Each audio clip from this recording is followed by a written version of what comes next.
Good evening everyone. అందరూ ఎలా ఉన్నారు? I hope your all doing well. Welcome to T1 academy current affairs classes. ఈరోజు current affairs క్లాసెస్లో భాగంగా మనం న్యూస్లో ఉన్న కొన్ని ముఖ్యమైన అంశాల గురించి చర్చించుకుందాం.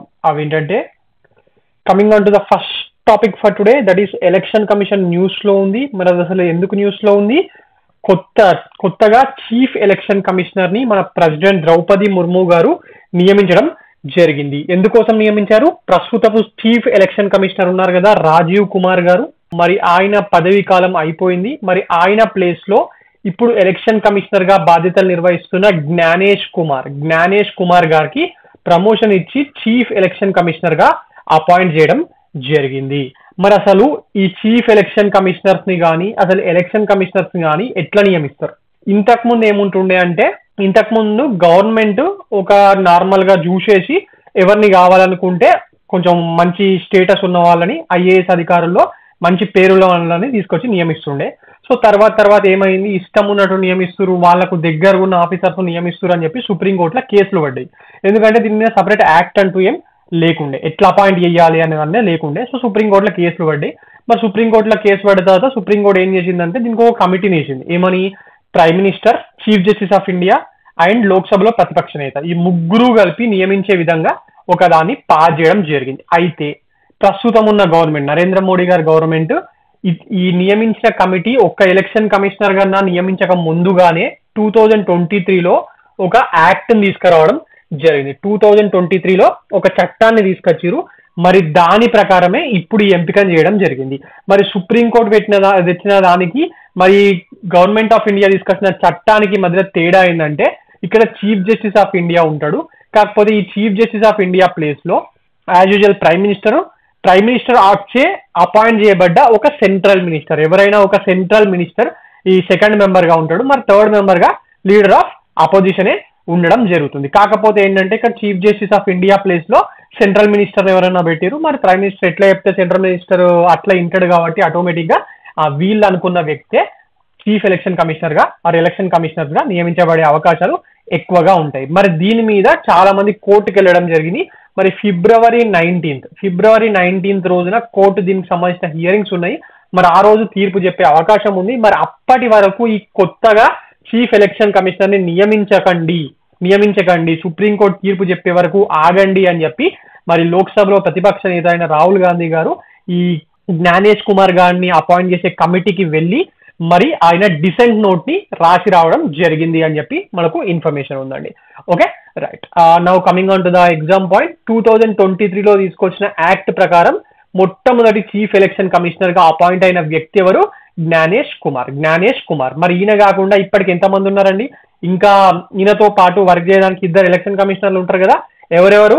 ఆల్రెడీ ఉన్న మన సుఖ్బీర్ సింగ్ సంధు గారు ఉన్నారు కదా, ఆల్రెడీ ఆయన ఉన్నాడు. మరి ఇప్పుడు రీసెంట్ గా మళ్ళీ వివేక్ జోషి అని హర్యానా చీఫ్ సెక్రటరీగా పనిచేస్తున్న వివేక్ జోషి గారిని ఇంకొక ఎలక్షన్ కమిషనర్ గా అపాయింట్ చేయడం జరిగింది. ఈ రెండు అపాయింట్మెంట్స్ ఒకటేసారి జరిగినాయండి, జ్ఞానేష్ కుమార్ది కానివ్వండి అండ్ వివేక్ జోషిది కానివ్వండి. ఓకే, మరి మనకి ఎగ్జామ్ పాయింట్ ఆఫ్ వ్యూలో ఎలక్షన్ కమిషన్ తెలంగాణ వాళ్ళకు గ్రూప్ 1 గ్రూప్ 2లో సపరేట్ పాయింట్ మెన్షన్ చేయబడింది కదా పాలిటీలో.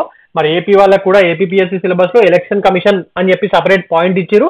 మరి ఎలక్షన్ కమిషన్ కి సంబంధించి కొత్తగా అపాయింట్మెంట్స్ అయినప్పుడు మనకి ఎగ్జామ్ పాయింట్ ఆఫ్ వ్యూలో దీని మీద అడిగే అవకాశం అనేది ఉందండి. ఓకే, గ్రూప్ 1 మెయిన్స్ కూడా ఇది ఇంపార్టెంట్. రీసెంట్ గా కాంట్రవర్సీ అయింది కాబట్టి ఇది ఇంపార్టెంట్. ఇప్పుడు మనము ఇప్పటి వరకు అంతా కరెంట్ టాపిక్ చూసినాము. మరి static information about election commission of India కూడా తెలియాలి కదా. ఎస్, మరి ఎలక్షన్ కమిషన్ ఆఫ్ ఇండియా అనేది పర్మనెంట్ కాన్స్టిట్యూషనల్ బాడీ. కాన్స్టిట్యూషన్ లో దీని గురించి మెన్షన్ చేయబడి ఉంది. మరి ఆర్టికల్ 324 ఎలక్షన్ కమిషన్ కి, పార్లమెంట్ కి, స్టేట్ లెజిస్లేటివ్ అసెంబ్లీస్ కి, ప్రెసిడెంట్ కి, వైస్ ప్రెసిడెంట్ పోస్టులకు ఎలక్షన్ నిర్వహించే హక్కుని ఆర్టికల్ 324 ఎలక్షన్ కమిషన్ ఆఫ్ ఇండియాకు ఇవ్వడం జరుగుతుంది. మరి అసలు ఈ ఎలక్షన్ కమిషన్ ఆఫ్ ఇండియాలో ఎంతమంది ఉంటారు అంటే ముగ్గురు అండి. ఇప్పుడున్న దాని ప్రకారం ముగ్గురు ఉన్నారు. ఒక కమిషనర్ అండ్ ఒక చీఫ్ ఎలక్షన్ కమిషనర్, ఇద్దరు ఎలక్షన్ కమిషనర్స్. ఇంతమందే ఉండాలని రూల్ ఏం లేదు, ప్రస్తుతానికి అట్లా ఫాలో అవుతారు. ప్రెసిడెంట్ ఎంతమందిని పెట్టాలనుకుంటే అంతమందిని పెట్టుకోవచ్చు. ఒక చీఫ్ ఎలక్షన్ కమిషనర్ తో పాటు ఇంకా ఎంతమంది ఎలక్షన్ కమిషనర్స్ ఉన్నా ప్రెసిడెంట్ సాటిస్ఫాక్షన్ ప్రకారం పెట్టుకోవచ్చు. ప్రస్తుతం అయితే ఒక సిఈసి అండ్ 2 ఈసీస్ ఉన్నారు. మరి ఎవరు అపాయింట్ చేస్తారు వీళ్ళని? ఈ కమిటీ అపాయింట్ చేసిన ఫైనల్ అపాయింట్మెంట్ అథారిటీ ఎవరు? ప్రెసిడెంట్ ఆఫ్ ఇండియా కదా. మనకి ఎగ్జామ్ లో prime minister, president, LOP or both 193 అని వచ్చింది అనుకోండి, ఆన్సర్ ఏమవుతుంది? 2 ప్రెసిడెంట్ ఏనండి. Okay right. President appoints the chief election commissioners. వీళ్ళ టెన్యూర్ ఎంత? 6 years అన్నా చేయొచ్చు, లేకపోతే వాళ్ళకు 65 years ఏజ్ వచ్చే వరకు, ఈ రెండిట్లో ఏది ముందు వస్తే దాని ప్రకారం చేయాల్సి ఉంటుంది. దీనికి సంబంధించి వీళ్ళకు సుప్రీంకోర్టు జడ్జెస్ కున్నట్టే శాలరీస్, పెర్క్స్ అన్నీ ఉంటాయి. మరి ఒకవేళ చీఫ్ ఎలక్షన్ కమిషనర్ తీసేయాలనుకుంటే ఎట్లా? డైరెక్ట్ తీసేయచ్చు అంటే కాదండి. ఒక సుప్రీంకోర్టు జడ్జిని తీసేయడానికి ఏమైతే గ్రౌండ్స్ ఫాలో అవుతారో, రూల్స్ ఫాలో అవుతారో, ఆ రూల్స్ నే ఇక్కడ కూడా ఫాలో కావాల్సి ఉంటుంది. Right. Now coming on to the next topic. ఈ టాపిక్ ఇంపార్టెంట్ అండి ఎగ్జామ్ పాయింట్ ఆఫ్ వ్యూలో. ఆల్రెడీ ఇట్లా తయారు చేసి అని చెప్పి న్యూస్ వచ్చినప్పుడు కూడా ఎగ్జామ్ లో దీని మీద క్వశ్చన్ అడిగారు. మరి దీనికి సంబంధించి ఇప్పుడు న్యూస్ లో ఎందుకు ఉందంటే, దీన్ని వాటర్ లోకి టెస్ట్ చేయడానికి మొట్టమొదటిసారిగా పంపించారు. ఇండియా మత్స్య 6000 ఏం చేస్తుంది? ఇది డీప్ ఓషన్ రీసెర్చ్ కోసం తయారు చేశారు కదా. ఎస్, మరి India's Matsya 6000 deep ocean submersible clears wet test first round of test నిర్వహించారు. మరి ఈ టెస్ట్ లో ఇది విజయం సాధించడం జరిగింది అని చెప్పి మనకు న్యూస్ లో ఉందండి. దేనికోసం అని చెప్పారు? ఈ ఓషన్ లో అంటే సముద్ర గర్భంలోని రహస్యాలను ఛేదించేందుకు మరియు సముద్రాన్ని మరింత లోతుగా తెలుసుకునేందుకు వీలుగా 2026 లో మనము సముద్రయాన్ అనే ప్రాజెక్ట్ ని ఏర్పడుతున్నాం కదా. 2026 లో సముద్ర గర్భాన్ని లోతుగా అన్వేషించడానికి. ఎస్, మరి దాంట్లో భాగంగానే ఈ సముద్రయానికి సంబంధించి మత్స్య 6000 దీని యొక్క హార్బర్ టెస్ట్ అండి. హార్బర్ టెస్ట్ ని రీసెంట్ గా మినిస్ట్రీ ఆఫ్ ఎర్త్ సైన్సెస్, ఇది వాళ్ళ ఆధ్వర్యంలోనే నడుస్తున్న మిషన్ కదా. Yes, ministry of earth sciences వాళ్ళు చెన్నైకి దగ్గరలో దీన్ని టెస్ట్ చేయడం జరిగింది. సార్ టెస్ట్ అంటున్నారు, ఈ వెట్ టెస్ట్ అంటున్నారు, అసలు వెట్ టెస్ట్ అంటే ఏంటి, వెట్ టెస్ట్ అంటే ఏంటి అని చెప్పి మీకు డౌట్ రావచ్చు. ఇక్కడ మీకు సబ్మెర్సిబుల్ ఉంది కదా. ఎస్, ఈ సబ్మెర్సిబుల్ ను మొత్తం ఒకటే దగ్గర రూపొందించలేదండి. దాంట్లో ప్రొపెల్లర్స్ అని ఉంటాయి, కమ్యూనికేషన్ వ్యవస్థలు ఉంటాయి. మనకు అక్కడ తీసుకున్నది అక్కడ కనిపించే ఇన్ఫర్మేషన్ పైకి పంపాలి కదా. ఈ కమ్యూనికేషన్ వ్యవస్థను ఇట్లా అన్నిటినీ వివిధ భాగాలుగా వేరువేరు ప్రాంతాల్లో డిఫరెంట్ ఎక్స్పర్ట్స్ చేత తయారు చేయించారు. మరి ఆ చేయించిన దాన్ని ఒక దగ్గరికి జతపరచాలి కదా, అసెంబుల్ చేయాలి కదా. ఎస్, ఇప్పుడు అట్లా అసెంబుల్ చేసిన దాన్ని మొట్టమొదటి దశలో భాగంగా వెట్ టెస్టింగ్ కి సముద్రంలోకి పంపడం జరిగింది. ఓకే, మొత్తం అసెంబుల్ చేసిన తర్వాత సరిగ్గా పనిచేస్తుందా పనిచేయదా అనేదే ఈ వెట్ టెస్ట్ యొక్క అర్థం. ఓకే, మరి ఈ పరీక్ష విజయవంతమైందని చెప్పి నిన్న ప్రకటించారు. మరి తర్వాత దశలో నెక్స్ట్ ఫేజ్ లో దీన్ని ఫస్ట్ 100 meters డెప్త్ లోకి పంపిస్తారు. దాని తర్వాత 200 meters డెప్త్, దాని తర్వాత 500 meters డెప్త్, దాని తర్వాత 800 meters డెప్త్ అట్లా లోపలికి పంపించి టెస్ట్ చేయడం అనేది జరుగుతుంది. ఒకవేళ ఇది ఈ అన్ని టెస్టుల్లో విజయవంతంగా పూర్తి చేస్తే తర్వాత మన ఇండియన్ ఓషన్ సమీపంలో 2026 లో సముద్రయాన్ మెయిన్ ప్రాజెక్ట్ అనే దాన్ని స్టార్ట్ చేయడం జరుగుతుంది. అసలు ఈ సముద్రయాన్ యొక్క ప్రధానమైన లక్ష్యం ఏంటి, what is the important feature of this project Samudrayaan అని చెప్పి మీకు డౌట్ రావచ్చు. ఎందుకోసం చేస్తున్నాం? మన ఇండియన్ ఓషన్ లో ఈ ముఖ్యమైన ఖనిజాలు ఉంటాయి కదా, వాటిని అన్వేషించడానికి మరియు సముద్రాన్ని ఇంకా లోతుగా డీప్ గా అనలైజ్ చేయడానికి ఈ సముద్రయాన్ అనే ప్రాజెక్ట్ ను చేపట్టడం జరుగుతుంది. మరి ఈ సముద్రయాన్ అనే ప్రాజెక్ట్ కి కాస్ట్ ఎంతో తెలుసా? ఎగ్జామ్ లో ఒకసారి ఇది కూడా అడిగారు ఎస్ఎస్సి CGL వాళ్ళకు. ఈ సముద్రయాన్ ప్రాజెక్ట్ యొక్క కాస్ట్ మొత్తం 4077 crore అండి. 4077 కోట్లు దీని మీద ఖర్చు చేయడం జరుగుతుంది. ఇందులో పాలిమెటాలిక్ నోడ్యూల్స్ అని ఉంటాయి. ఆ పాలిమెటాలిక్ నోడ్యూల్స్ అన్వేషణకు హిందూ మహాసముద్ర ప్రాంతాన్ని ఇప్పటికే మన ఇండియాకు ఇంటర్నేషనల్ సీబెడ్ అథారిటీ వాళ్ళు అప్పగించడం జరిగింది. ఓకే, అంటే సముద్రం లోపల పాలిమెటాలిక్ నోడ్యూల్స్ అని ఉంటాయి. మరి దాన్ని అన్వేషించాలంటే మనకు అది సముద్రం అనేది మొత్తం వరల్డ్ కి సంబంధించినది కదా. సో మరి దాని యొక్క పర్మిషన్ అనేది ఇంటర్నేషనల్ సీబెడ్ అథారిటీ వాళ్ళు దగ్గర మనం ఇండియన్ గవర్నమెంట్ తీసుకోవడం జరిగింది. ఓకే, మరి కొంత ఎక్స్టెంట్ ఆఫ్ ఏరియాని కేటాయించారండి. మొత్తం ఇండియన్ ఓషన్ ఏం మనకు కేటాయించలే. మరి భారత్కు, మన దేశానికి కేటాయించిన ఈ సముద్ర గర్భంలో దగ్గర 75,000 kilometers 1000 square kilometers పరిధిలో కీలకమైన ఈ మెటల్స్ ఉన్నాయంట. లైక్ నికెల్ కానివ్వండి, లేకపోతే మ్యాంగనీస్ కానివ్వండి, కోబాల్ట్ కానివ్వండి, రాగి కానివ్వండి, ఇట్లా చాలా ఖనిజాలతో కూడిన పాలిమెటాలిక్ మ్యాంగనీస్ నోడ్యూల్స్ అనేటివి ఉన్నాయని చెప్పి మన వాళ్ళు గుర్తించారు. మరి దాన్ని ఎగ్జాక్ట్ లొకేషన్స్ ఇంకేమేమి ఉన్నాయి, మనం ఏం చెయ్యొచ్చు అని తెలుసుకోవడానికి ఈ సముద్రయాన్లో భాగంగా ఒక పైలట్ ని, ఒక కో పైలట్ ని, ఒక సైంటిస్ట్ ని ఈ సబ్మెరైన్ లో భాగంగా ఈ సబ్మెర్సిబుల్ లో భాగంగా ఇండియన్ ఓషన్ లోకి పంపించడం జరుగుతుంది. ఓకే, మరి దగ్గర దగ్గర 12 hours పాటు 2026 లో ఈ ప్రాజెక్ట్ ని చేస్తున్నారంట.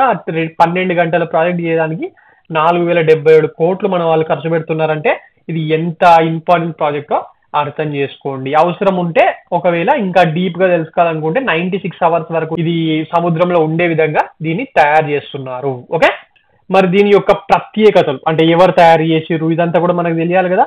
Yes, under the government deep ocean mission initiative, ministry of earth sciences వాళ్ళు దీన్ని national institute of ocean technology వాళ్ళతో కలిసి తయారు చేయించడం జరిగింది. స్వదేశీ పరిజ్ఞానం మొత్తంగా ఇండిజినియస్ గా తయారు చేసారండి. National institute of ocean technology ఎక్కడ ఉంది, ఇది నాకు కమెంట్ సెక్షన్ లో చెప్పండి. క్లాస్ ఇన్న వాళ్ళు national institute of ocean technology, దీని మొన్ననే క్వశ్చన్ వచ్చినాయి కదా. టీఎస్పీఎస్సీ గ్రూప్ 2లో భాగంగా 4 ఇన్స్టిట్యూట్ల పేర్లు ఇచ్చి దాని హెడ్ క్వార్టర్స్ ఇచ్చి మ్యాచ్ ఆఫ్ ఫాలోయింగ్ అడిగింది కదా. ఎస్, మరి national institute of ocean technology ఎక్కడ ఉందో నాకు చెప్పండి. మరి ఇది 4th generation deep ocean human scientific submersible. Okay, ఇక్కడ I have written somewhere here. Yeah, India's 4th generation deep ocean submersible ఇది మత్స్య 6000 అనేది. మరి ఇది 28 టన్నుల బరువు ఉంటుందంట. ఇంత డీటెయిల్ మనకు అవసరం లేదు. మనకి ఏంటంటే సముద్ర గర్భం నుంచి ఖనిజ నమూనాలు సేకరించడానికి దీన్ని ఉపయోగిస్తున్నారని చెప్పి తెలిస్తే సరిపోతుంది. ఇంకొక ఇంపార్టెంట్ పాయింట్ ఏంటంటే దీనికి సంబంధించినంత వరకు ప్రపంచంలోనే మొట్టమొదటిసారిగా ఇందులో లిథియం బ్యాటరీలు, లిథియం అయాన్ బ్యాటరీస్ ఉన్నాయి కదా, వాటిని ఇందులో వాడడం జరుగుతుంది.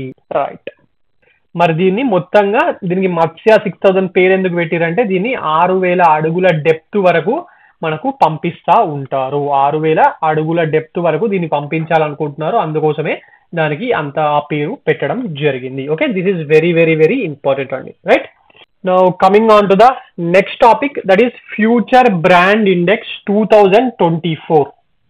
మన ఇండియాలోనే అతి పెద్ద కంపెనీ మరియు అత్యంత విలువైన కంపెనీ ఏంటి, రిలయన్స్ ఇండస్ట్రీస్ కదా. ఎస్, మరి ఆ రిలయన్స్ ఇండస్ట్రీ వాళ్ళు మళ్ళీ ఒక ఘనత సాధించడం జరిగింది. అదేంటంటే ఫ్యూచర్ బ్రాండ్ ఇండెక్స్ ఫర్ 2024 అని చెప్పి ఒక రిపోర్ట్ వచ్చిందండి. ఫ్యూచర్ బ్రాండ్ ఇండెక్స్ ఫర్ 2024 అని చెప్పి ఇక్కడ మీకు హెడ్డింగ్ అదే ఉంది కదా. ఎస్, ఫ్యూచర్ బ్రాండ్ ఇండెక్స్ 2024 లో ప్రపంచంలోనే అత్యున్నతమైన 2వ బ్రాండ్ గా ఇది మన రిలయన్స్ ఇండస్ట్రీస్ నిలవడం జరిగింది. మరి ఫస్ట్ ప్లేస్ లో ఏముంది అంటే శాంసంగ్, సౌత్ కొరియాకి సంబంధించిన శాంసంగ్ ఉంది కదా, వాళ్ళు ఫస్ట్ ప్లేస్ లో ఉన్నారు. మరి మన Indian company Reliance industries second place లో ఉండడం జరిగింది. It has surpass the great MNCs like Apple ని, నైక్ ని, వాల్ట్ డిజ్నీని, ఇట్లా చాలా కంపెనీస్ ని వెనక్కు నెట్టి మరి ఇది సెకండ్ ప్లేస్ లో మన కంపెనీ సెకండ్ ప్లేస్ లో నిలవడం జరిగింది. ఓకే, అంటే ఫ్యూచర్ బ్రాండ్ ఇండెక్స్ అండి. దీని అర్థం ఏంటంటే ఇప్పుడు ఈ రోజున అని కాదు, భవిష్యత్తులో మరిన్ని విజయాలు దక్కించుకోవడానికి అవకాశం ఉన్న బ్రాండ్లను ఒక 18 డిఫరెంట్ కేటగిరీస్ ఆధారంగా లెక్కగట్టి ఈ జాబితాను తయారు చేసిరంట. మరి మార్కెట్లలో రాబోయేటటువంటి మార్పులకు తగ్గట్టుగా వీళ్ళు వాళ్ళ ఆలోచన విధానాన్ని మార్చుకొని దాని తగ్గట్టుగా సొల్యూషన్స్ ని మార్కెటింగ్ ని చేస్తున్న కంపెనీలు వాటిని ఇక్కడ హైలైట్ చేయడం జరిగింది. ఓకే, రైట్, మరి లాస్ట్ ఇయర్ రిపోర్ట్ ఇచ్చినప్పుడు 2023లో రిపోర్ట్ ఇచ్చినప్పుడు మన రిలయన్స్ ఇండస్ట్రీస్ 13th ప్లేస్ లో ఉంది. మరి ఇప్పుడు సెకండ్ ప్లేస్ లోకి రావడం జరిగింది. Apple, Nike, Netflix, Microsoft, Intel ఇట్లా అన్ని కంపెనీలని దాటి మన వాళ్ళు సెకండ్ ప్లేస్ లోకి వచ్చారు. మరి ఫస్ట్ ప్లేస్ లో ఉన్నది Samsung. This is a south Korean company అండి. ఇన్ఫర్మేషన్ టెక్నాలజీ సెక్టర్ లో మీరు ఫోన్లు వాడుతూ ఉంటారు కదా శాంసంగ్ ఫోన్లు. ఎస్, మరి ఇది ఫస్ట్ ప్లేస్ లో నిలవడం జరిగింది. ఓకే, రైట్, రిలయన్స్ మెయిన్ గా చాలా వాటిల్లో ఉన్నా కూడా రిలయన్స్ అంటే ఫస్ట్ గుర్తుకొచ్చేది ఏంది, ఎనర్జీ. రైట్, ఓకే, మరి జాబితాలో ఉన్న ఏకైక ఇండియన్ బ్రాండ్, టాప్ 20లో ఉన్న ఏకైక ఇండియన్ బ్రాండ్ కూడా రిలయన్సే. ఓకే, అదానీస్ వీళ్ళందరూ ఏం లేరు, మరి మనదే ఉండడం జరిగింది. సో దిస్ ఈజ్ ఇంపార్టెంట్ అండి. రైట్, ఈ టాప్ 20 ఒకసారి లిస్ట్ చూడండి. Samsung, Reliance, Apple, Nike, ASML ఇట్లా అన్నీ ఉన్నాయి కదా, వాల్ట్ డిజ్నీ, ఐహెచ్సి, నెట్ఫ్లిక్స్, ఇట్లా టయోటా ఇవన్నీ ఉండగా మన వాళ్ళు సెకండ్ ప్లేస్కి వచ్చిండు. గొప్ప విషయం, గ్రేట్ విషయం. Right, now coming on to the next topic, that is Saudi Arabia to has the first Olympic ఈ స్పోర్ట్స్ గేమ్ ఇన్ 2027. ఒలింపిక్ ఈ స్పోర్ట్స్ గేమ్ అండి. అంటే ఇప్పుడు మన పిల్లగాళ్ళందరూ ఫోన్లలో పట్టుకొని వీడియో గేమ్లలో పట్టుకొని ఆడుతారు కదా ఈ స్పోర్ట్స్. ఎస్, మరి దానికి సంబంధించి మొట్టమొదటి ఫస్ట్ ఎడిషన్ ఆఫ్ ఒలింపిక్ ఈ స్పోర్ట్స్ గేమ్ ని సౌదీ అరేబియాలోని రియాద్లో 2027లో నిర్వహించబోతున్నారు అని చెప్పి నిన్న న్యూస్ కి రావడం జరిగింది. ఎందుకంటే ఇది ఒక ల్యాండ్ మార్క్ ఈవెంట్ అండి. ఎందుకంటే ఒలింపిక్స్ కిందనే, ఒలింపిక్స్ లోపట్నే ఈ వరల్డ్ ఆఫ్ ఈ స్పోర్ట్స్ ని మొట్టమొదటిసారిగా కలుపుతున్నారు ఈ రెండుని. అందువల్ల ఇది ఒక ల్యాండ్ మార్క్ ఈవెంట్. ఇప్పటి వరకు ఓన్లీ డైరెక్ట్ బయట ఆడే గేమ్స్ ఉండేది కదా.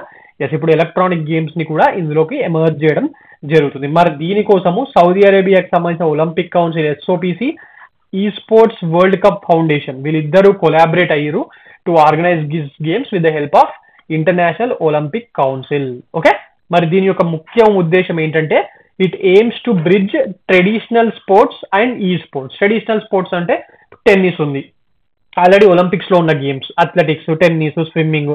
మరి దాన్ని ఈ స్పోర్ట్స్ ని ఒకే వేదిక మీదకి తీసుకురావడానికి ఇక్కడ కృషి చేయడం జరుగుతుంది. Okay, right, now coming on to the next topic for today, that is Nalimela Bhaskar గారు న్యూస్ లో ఉన్నారు. తెలంగాణకు చెందిన రచయిత. మరి ఆయన ఎందుకు న్యూస్ లో ఉన్నారంటే ఆయనకు ఒక జాతీయ పురస్కారం వచ్చింది. నలిమెల భాస్కర్ గారు కరీంనగర్ జిల్లాకు చెందిన వాళ్ళండి, ఓల్డ్ కరీంనగర్ జిల్లాకు చెందిన వాళ్ళు. మరి ఆ కరీంనగర్ జిల్లాకు చెందిన సాహిత్యవేత్త అయిన డాక్టర్ నలిమెల భాస్కర్ కి ఈ ఏడాదికి గాను సిటీ కాలేజ్ ఉంది కదా హైదరాబాద్ లో, ఆ వాళ్ళు ఇచ్చే సిటీ కాలేజ్ ముగ్దుమ్ మొహియుద్దీన్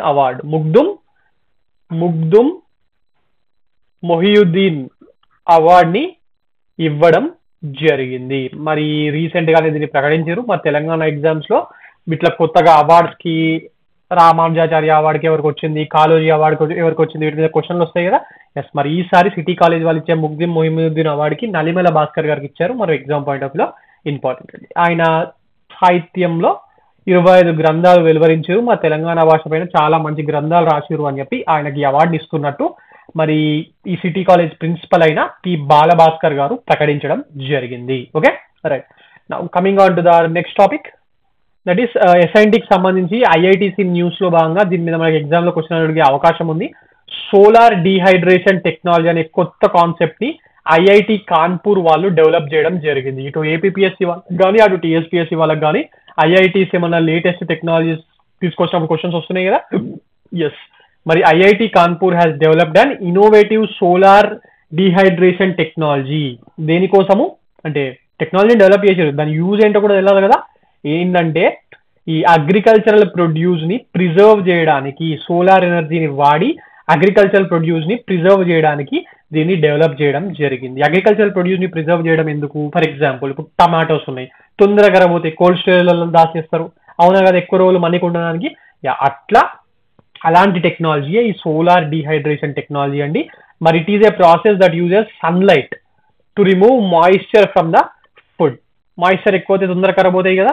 ఎస్, మరి దాన్ని రిమూవ్ చేయడానికి సన్లైట్ ని ఉపయోగించి ఐఐటి కాన్పూర్ వాళ్ళు ఈ సోలార్ డీహైడ్రేషన్ టెక్నాలజీని తీసుకురావడం జరిగింది. మరి దీని వల్ల ఫార్మర్స్ వాళ్ళు పండించిన కూరగాయలు కానివ్వండి, లేకపోతే ఫ్రూట్స్ కానివ్వండి, లాంగర్ పీరియడ్స్ ని ప్రిజర్వ్ చేయడానికి ఈ టెక్నాలజీ అనేది పనికొస్తుంది. లాంగర్ పీరియడ్స్ సేవ్ చేస్తే ఫార్మర్స్ వచ్చే లాభమైంది. ఫర్ ఎగ్జాంపుల్ టమాటాలు అప్పుడప్పుడు మన చిత్తూరు జిల్లాలో మదనపల్లి మార్కెట్లో రూపాయి కిలో కొంటా ఉంటారు. అదే వీళ్ళ దగ్గర ఆ టైంలో టమాటోల రైతుల దగ్గర ప్రిజర్వింగ్ టెక్నాలజీ ఉందనుకోండి, కొన్ని రోజులు ఆపుకుంటాడు రేట్ పెరిగేదాకా, అవునా కదా. రేట్ పెరిగేదాకా ఆపుకొని, అంటే ఇదేమి సంవత్సరాలు ఆపదండి, ఒక 10 రోజులు 15 రోజులు ఆగినా కూడా ఆ రేట్ అనేది డిమాండ్ దగ్గర సప్లై లేదనుకోండి, సో ఆటోమేటిక్గా రేట్ కొన్ని రోజులకు పెరుగుతుంది కదా, డిమాండ్ పెరిగి నిత్యావసర వస్తువు రైట్ పెరుగుతుంది కదా. ఆ 10 రోజులు 15 రోజులు ఆపుకోగలిగినా, తక్కువ రేట్తో ఆపుకోగలిగితే రైతులకు చాలా హెల్ప్ఫుల్ గా ఉంటుంది. కాబట్టి మరి ఐఐటి కాన్పూర్ వాళ్ళు ఇట్లా కాస్ట్ ఎఫెక్టివ్ సొల్యూషన్స్ తోని మార్కెట్ ప్రైజెస్ ని కొంచెము రైతులకు అనుకూలంగా మార్చే విధంగా దీన్ని తీసుకురావడం జరిగింది. దీనివల్ల ఏం జరుగుతుంది, ఫార్మర్ ఇన్కమ్ పెరుగుతుందండి. ఇప్పుడు మనకు 10 రూపాయలకు మనము మార్కెట్లో కిలో టమాటాలు కొంటున్నప్పుడు చాలా మంది అబ్బా తగ్గిన రేట్లు అనుకుంటాం. మనం 10 రూపాయలకు కొంటున్నామంటే ఖచ్చితంగా ఫార్మర్కి కిలోకు కేజీ కని రాదండి. మధ్యలో మిడిల్ మ్యాన్ 9 రూపాయలు దుబ్బేస్తాడు. ఓకే, సో ఇలాంటి పరిస్థితులు ఎదురు కాకుండా మనం కూడా మరీ 10 రూపాయలకు కొనుక్కొని ఏం చేస్తాం, ఒక్కోసారి కొంటే 10 రూపాయలకు కొంటాం, ఒక్కోసారి 100 రూపాయలకు కొంటాం. ఇట్లా కాకుండా మిడిల్ రేట్, మనకు లాభం ఉంటుంది, ఫార్మర్కి లాభం ఉంటుంది. 20 to 30 మధ్యలో ఉన్నది అనుకోండి, ఈక్వలీ గుడ్ కదా. ఎస్, మరి అందువల్ల అలాంటి అవకాశాల కోసము ఇలాంటి టెక్నాలజీస్ ని ఈ మధ్య కాలంలో బాగా రూపొందిస్తున్నారు. Okay, right. సో ఇదండి ఈ రోజు current affairs. For more current affairs like this, do visit T1 Academy and also do subscribe our channel T1 Academy. Thank you.